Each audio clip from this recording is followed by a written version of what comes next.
Well, we went to Malawi, which is a country, 2 countries above South Africa, next to Mozambique, under Tanzania. And we lived in the city of Blantyre. The farthest we ever went was driving 4 hours to go to Lilongwe, which was the capital.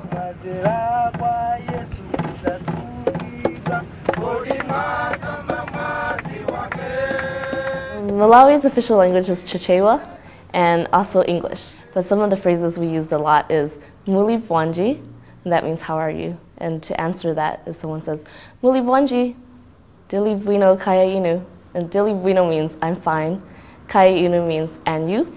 And we said Zikomo Kwambili a lot. That means thank you very much. Kuyimba means to sing, and whenever I played with kids, I go Kuvina, and that means to dance.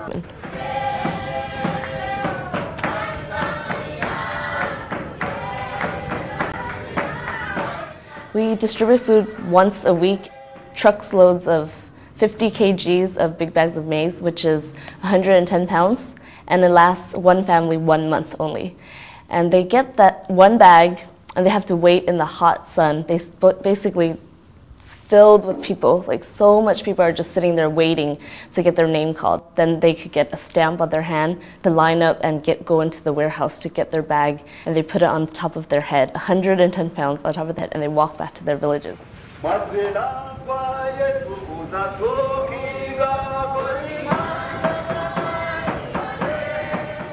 I love worship over there. I mean, they rock the house. It's really exciting because everybody sings really loud and they're not afraid to sing, they're not afraid to dance, they move their hands and they clap.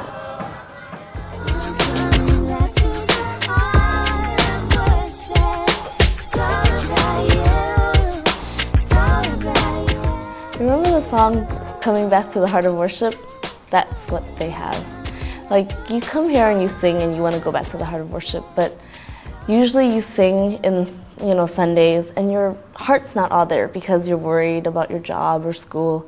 And I feel like we're usually singing, but the meaning is not there. Like, we don't portray the word. I mean, if we sing Mighty is Our God, we just sing it like Mighty is Our God. And there's no power, but in Africa, the Christians there have that power inside of them, and they have that love. Like when they sing, Mighty is Our God, they really shout it out, and they really express themselves, that they really, acknowledge Him on this day. They really know that He's there for them. During the food distribution, we were actually helping these people put the bags of maize on their head. This man had a bag of maize with a hole in it, and so all his maize started pouring out on the floor. And I looked at him and I was like, oh my gosh, it's dirty, it's on the floor. You don't want it, right? But this man was scooping it up, bending down, scooping up as much maize as he could back into his bag. And I cried immediately because it just touched my heart so much that we're over here wasting food and his family's starving. He has to pick up the dirty maize on the ground because he has to feed his family. And so I just really felt for him when he had to pick up all that maize and try to put it as much as he can back in his bag.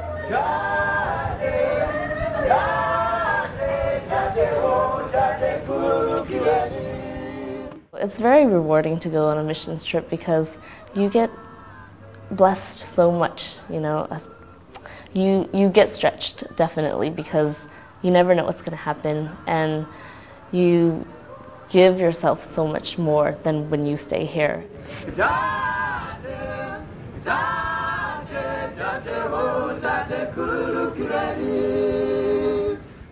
I met a friend named Charles Chimimba, and he wrote me a poem just recently, and I got the letter, and it's really beautiful. It just reminds me of God's love and how amazing it is to be in His plan and the promises that He has for us. And I want to read you his poem. Your lovely home.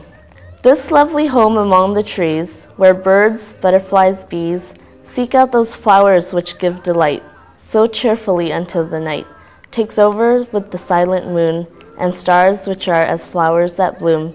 In that lovely evening sky, beauty like this must never die. Your lovely home is God's home too, for I am sure He dwells with you, not as a guest who comes and goes, but one whose presence ever shows. The beauty of the Christian life is seen in you and you forever.